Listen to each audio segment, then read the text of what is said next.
बिस्मिल्लाहिर्रहमानिर्रहीम। अस्सलाम वालेकुम। मैं हूँ फ़हीम अख्तर, एक और नए वीडियो के साथ हाज़िर खिदमत हूँ। नाज़रीन, आज वफाकी हुकूमत की जानिब से, मौजूदा जो वफाकी हुकूमत है उसकी जानिब से दूसरा उनका जो बजट है वो पेश कर दिया गया है। ये बजट भी बदकिस्मती से पाकिस्तान के माजी के जो बजट्स हैं उनकी तरह खसारे का बजट है, और ये खसारा इस वक्त तारीख़ का सबसे बड़ा खसारा है।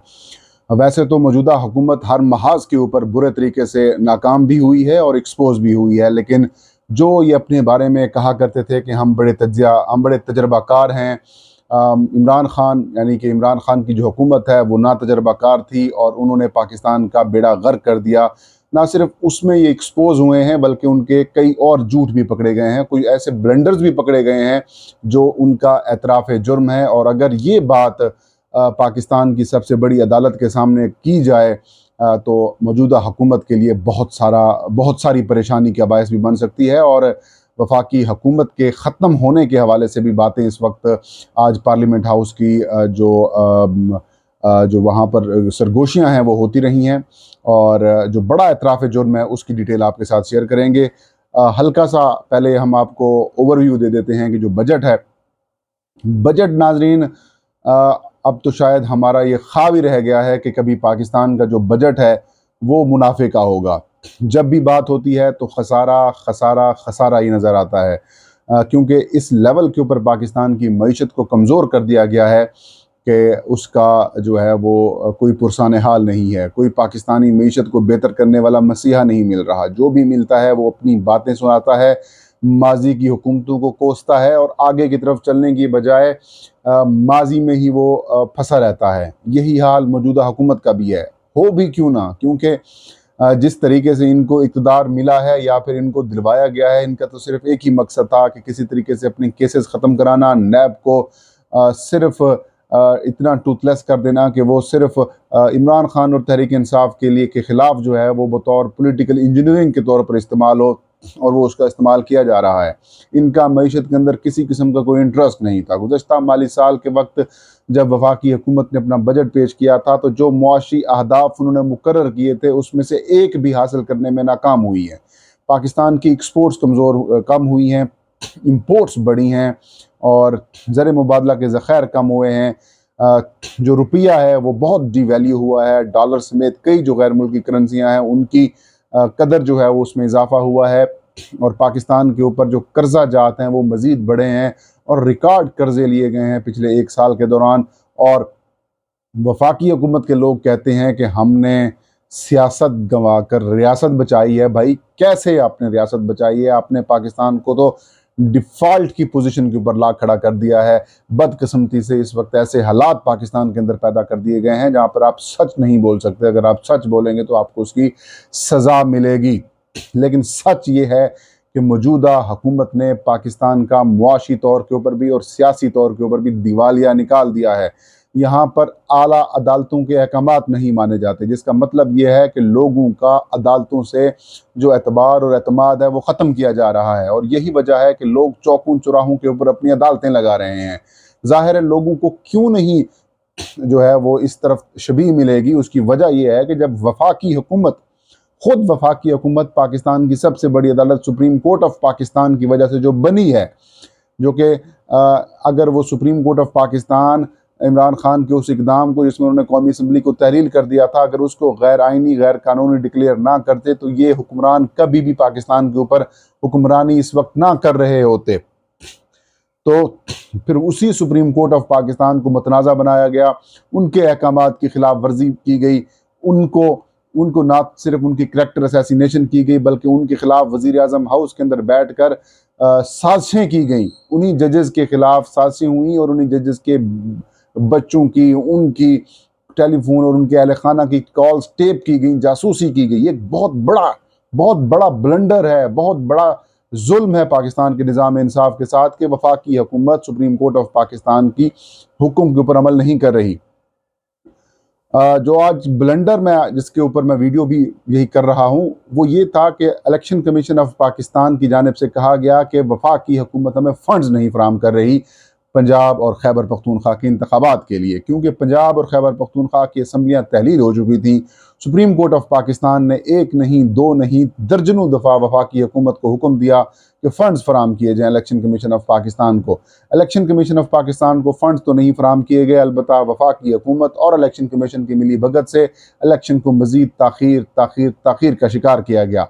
और जब भी सुप्रीम कोर्ट हुक्म देती, वज़ीर आज़म शहबाज शरीफ वफाकी काबीना का इजलास बुलाते, इजलास बुलाकर मामला कौमी असम्बली की तरफ रेफ़र कर दिया जाता।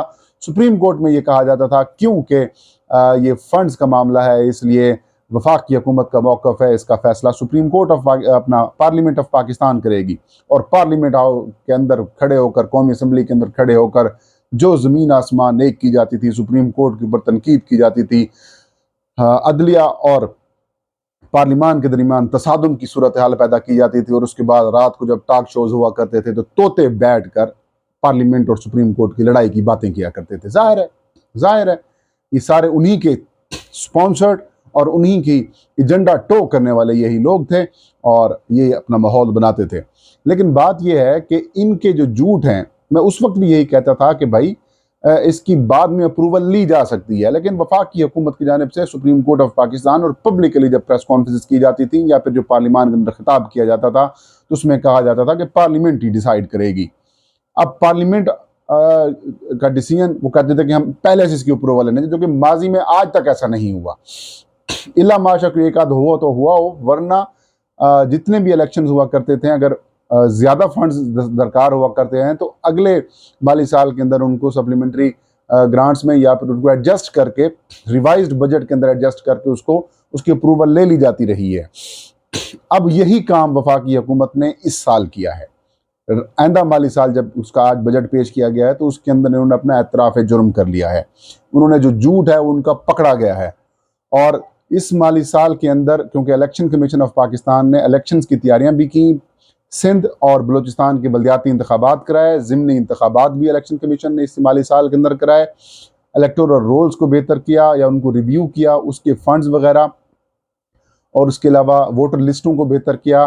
साथ में जो बाकी इलेक्शन रिलेटेड एक्सपेंसेस हैं या फिर जो चीज़ें जो हैं इलेक्शन कमीशन ने आइंदा आम इंतखाबात के लिए जो प्रोक्योरमेंट की है, उसके कुल, जो कि पिछले दफ़ा उनको 6-6.5 अरब रुपए का फ़ंड रखा गया था, तो वो अब बजट बढ़कर 27 से 28 अरब रुपए तक पहुंच चुका है। तो जो 20-21 अरब रुपए इजाफी इलेक्शन कमीशन ऑफ पाकिस्तान ने खर्च किए हैं, अब उनको रिवाइज्ड बजट के अंदर पेश कर दिया गया है।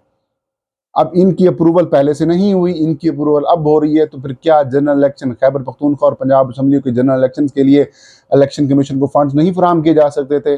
सिंपल जवाब है, फराम किए जा सकते थे, लेकिन नीयत नहीं थी। मकसद सिर्फ ये था कि इलेक्शन अगर हम करा देते हैं KP और पंजाब के अंदर तो तहरीक इंसाफ जीत जाएगी और हमारी सियासत हमेशा हमेशा के लिए ख़त्म हो जाएगी, जो कि हमेशा हमेशा के लिए ख़त्म होती जा रही है। ये मैं नहीं, ख्वाजा आसिफ कह रहे हैं। आज ख्वाजा आसिफ वज़ीर दफ़ा पाकिस्तान, उनसे मैंने सवाल किया कि कल इक्तिसादी सर्वे जारी किया गया, उस सर्वे के अंदर जितने भी वफाकी हुकूमत ने, 13 जमाती हुकूमत ने जो अहदाफ मुकर्रर किए थे, अपने मुआशी अहदाफ, उन तमाम को हासिल करने में नाकाम हुए हैं। क्या ये वफाकी हुकूमत की, 13 जमाती हुकूमत के जो एक्सपीरियंस लोग हैं उनकी नाकामी नहीं है? तो उन्होंने कहा कि नाकामी तो नहीं है, लेकिन हमने अपनी सियासत गंवा दी है और मुल्क जो मुआशी बदहाली का शिकार था, उसकी जो तबाही होनी थी, उसके आगे हमने बंद बांध दिया है। कैसा बंद बांधा है? पाकिस्तान को मुआशी तौर पर कोलैप्स कर दिया है। कैसा बंद बांधा है? ना आपके दौर में कोविड आया, ना आपके दौर में दुनिया बंद हुई, ना आपके दौर में मतलब क्या आपको इतना बड़ा डिज़ास्टर देखने को मिला? हाँ, सैलाब वाला डिज़ास्टर था, लेकिन क्या सैलाब की वजह से सारे मामलात ही रुक गए थे? तो इसका जवाब है नहीं। कुछ इलाकों में सैलाब आया था, लेकिन आपने पोर्ट्रे ऐसा कर दिया जैसे पूरे पाकिस्तान में सैलाब है। लेकिन उसके लिए भी पाकिस्तान को दावे तो यही किए गए थे कि बहुत सारी इमदाद मिल गई, तो वो इमदाद किधर गई है? मान लें कि आपके एक इकदाम की वजह से जो आपने इमरान खान और तहरीक इंसाफ की हुकूमत के ख़िलाफ़ तहरीक अदम एतमाद लाई, वो ख़त्म की। उसके बाद पंजाब KP असम्बलियों के अंदर इंतखाबात ना कराकर आपने पाकिस्तान को शदीद सियासी अदम इस्तेकाम का शिकार किया। यही वजह है कि इंटरनेशनल मॉनिटरी फ़ंड IMF जो है वो पाकिस्तान की इस हुकूमत के ऊपर एतबार नहीं कर रहा। वो आपको पैसे नहीं दे रहा, उन्हीं के कहने के ऊपर आपने पूरे पाकिस्तान को महंगाई की चक्की के अंदर पीस के रखा हुआ है, बावजूद उसके वो आपको पैसे नहीं दे रहा। क्यों आपके ऊपर एतबार किया जाए? जब सियासी अदम इस्तेकाम जब तक ख़त्म नहीं होगा तो मुआशी इस्तेकाम नहीं आएगा। और यही वजह है कि सुप्रीम कोर्ट इसी बजट के फौरी बाद देख लीजिएगा, सुप्रीम कोर्ट की जिस तरीके से इंसल्ट की गई, सुप्रीम कोर्ट ऑफ पाकिस्तान के जिस तरीके से फैसलों को रद्दी की टोकरी में फेंका गया, और जिस तरीके से सुप्रीम कोर्ट ऑफ पाकिस्तान के जजेस की जासूसी की गई और उनके फैसलों के ऊपर अमल दरामद नहीं किया गया, उनकी तौहीन की गई। अब वो उनसे आपसे पूछेंगे। और इसलिए पार्लियामेंट की राहदारियों के अंदर ये सरगोशियाँ हो रही हैं कि बजट की मंजूरी के बाद वफाकी हुकूमत जो है वो असम्बली तहलील कर देगी और इंतखाबात की तरफ जाएगी। अगर आप ना भी गए तो आपको सुप्रीम कोर्ट ले जाएगी, क्योंकि अब आपने 48 अरब रुपए इलेक्शंस के लिए मख्तस कर दिए हैं। अब आपके पास वो बहाना भी ख़त्म हो चुका है। ये था आज का व्लॉग। मुझे इजाज़त दीजिए। अल्लाह हम सब का हामी नासिर हो।